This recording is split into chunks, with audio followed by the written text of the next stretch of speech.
Hi friends, मी राणी।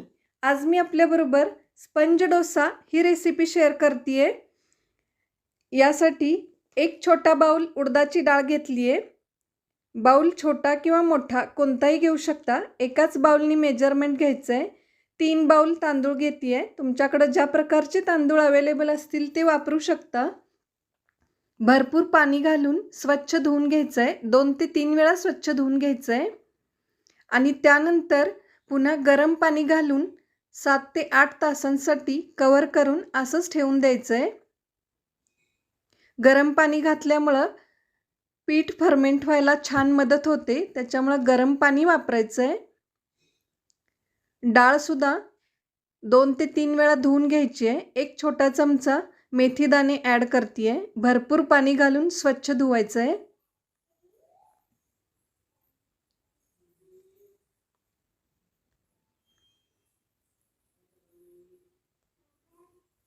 आता गरम पाणी घालून 7 ते 8 तासांसाठी कव्हर करून असंच ठेवून द्यायचं आहे। 7 ते 8 तासानंतर तांदूळ छान भिजलेले आहेत। आता याच्यामध्ये ज्या बाउलनी तांदळाचं मेजरमेंट घेतलं होतं त्याच बाउलनी 3 बाउल चिरमुरे घ्यायचे आहेत। स्पंज डोशासाठी चिरमुरे किंवा पोहे वापरले जातात। मी या ठिकाणी चिरमुरे वापरलेत। हे 10 मिनिटासाठी भिजत ठेवायचं आहे। तोपर्यंत आपल्याला डाळ बारीक करून घ्यायची आहे।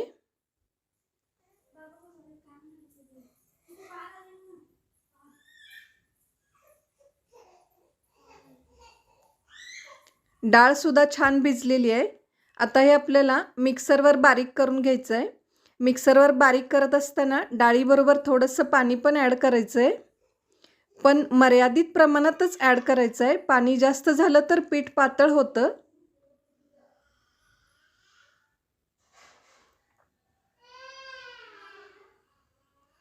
हे थोडंसं घट्ट झालेलं आहे। आता परतच्या वेळी आपण जे बारीक करणार आहोत डाळ, त्याच्यामध्ये थोडंसं पाणी एक्स्ट्रा घालायचं आहे।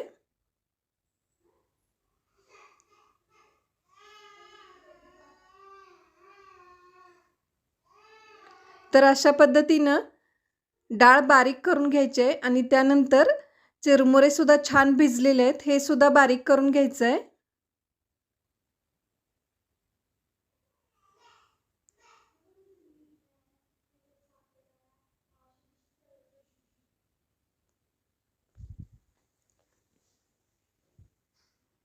डाळ आणि तांदूळ दोन्हीही बारीक करून झालेलं आहे। हे छान मिक्स करून घेते आहे। पिठाची कन्सिस्टन्सी बघू शकता, थोडंसं घट्टच ठेवायचं आहे। चवीनुसार मीठ,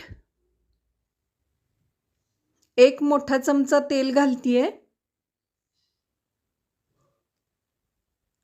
आणि अर्धी वाटी गरम पाणी घालते आहे। पीठ छान फर्मेंट होतं। कन्सिस्टन्सी बघून पाणी वापरायचं आहे।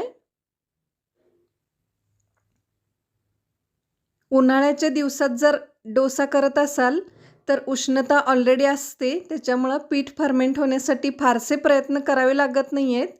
आणि थंडीच्या दिवसामध्ये करत असाल तर त्याच्यासाठी कॉटनच्या कापडामध्ये हे पिठाचा डबा किंवा जे काही भांडं असेल ते कव्हर करून ठेवावं लागतं, त्याच्यामुळे छान फर्मेंट होतं। तर हे पीठ खूप छान फर्मेंट झालेलं आहे।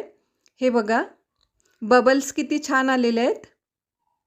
थंडीच्या दिवसामध्ये कॉटनचा कपडा कव्हर करून ठेवलं तर ऊब निर्माण होते आणि त्याच्यामुळे पीठ छान फर्मेंट होतं।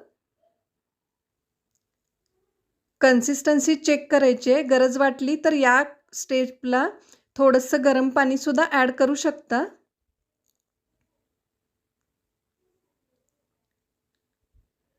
फ्रेश बटर यूज करायचं आहे।